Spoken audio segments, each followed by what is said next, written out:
Well, it started off as a happy accident where someone came and interviewed me as an interesting character for the ABC's website, and they created a little flash video called Green in the Desert.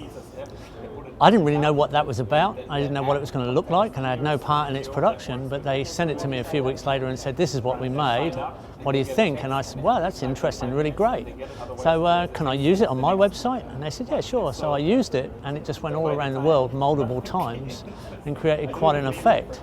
And it was just me ad-libbing my emotions about the Jordan project that I worked on. So then I realised, well, we should start making DVDs and get those out there for people, which I did do. But they got pirated, and they cost quite a lot of money to make, and they don't make a lot of money in profit. And I had real difficulties getting it out of final pirate websites. So I decided to give the pirates a broadside and make some films for free, and then make money out of trying to educate people with online education. That had a very surprising effect. I didn't know whether I was going to lose my credibility because I wouldn't be able to do it properly, or I wouldn't get a good effect, but quite the reverse happened. So I even created a new company so that I didn't link it to my not-for-profit, which I'd spent so much time building up with aid work and other education. And yeah, like I say, quite the opposite happened, and it went absolutely viral. All kinds of things happened. People asked tens of thousands of questions in each course, which gave me a diamond mine of information about what people need in education, extension and explanation to greater detail. So I concentrated on that because my focus is to educate people to be better at design, consultation and teaching than I am, so that I can be made redundant and retire and go home and garden. Well, on our tour, everywhere stuck out in my mind. So we flew into Edinburgh and went to Coldstream to see Graham Bell's. We went into Leeds then, straight away, one night straight through. Leeds and the Permaculture Association Great Britain to see the backstory. Then Lilac Co-housing and its really interesting purchase system related to income, which I think is a very good new model. They're doing great work.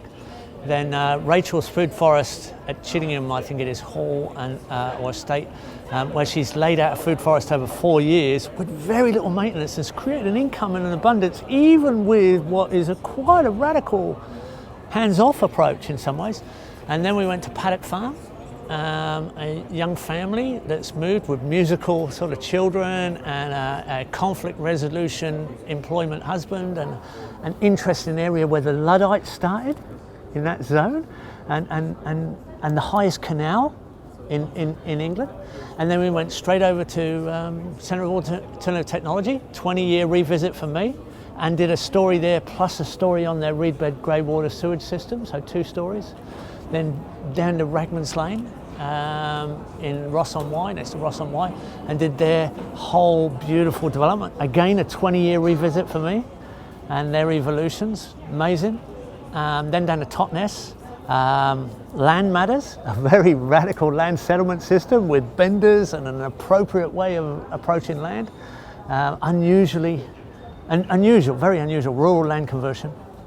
And then to Martin Crawford's Food Forest, and then Rob Hopkins' Transition Town, an interview with Rob in the street and the whole beautiful work they're doing there. And then up to Hampshire and the Sustainability Centre and its story with the Permaculture magazine and Permanent Publications, Maddie and Tim Harlan, and then their garden, and then here. At least 10 films in 9 days. Well, evolutionary processes are quite scary because we're going into the unknown, and so you're kind of edgy. You're out there on the pointy end of things, not the blunt end of things, and you're sort of pushing the edge. You're on the front line. You're almost in a warrior mode, pushing towards a beneficial evolutionary process, and having a vehicle that will help you drive towards that evolutionary process and give you some sort of extra carriage. You can feel more assured that, okay, I have like the vehicle's like a checking mechanism for my action.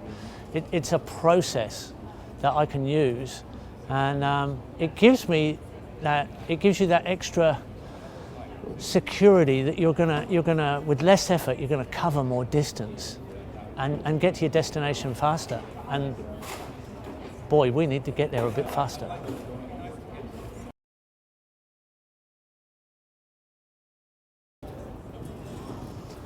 I'm more depressed and more optimistic at the same time, I'm afraid to say.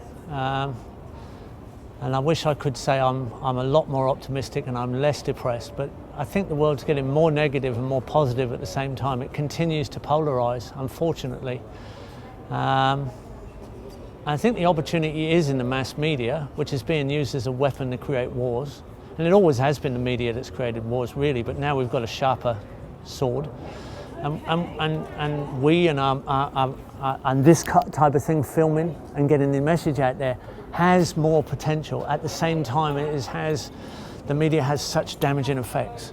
So I think we always have to jump into the arena and take it head to head with the enemy. I mean, you just have to. I mean, you know, and well, some of us do anyway. Some of us feel an obligation to. And if you're getting an effect and getting people into action, I don't think you have any choice. You have an obligation.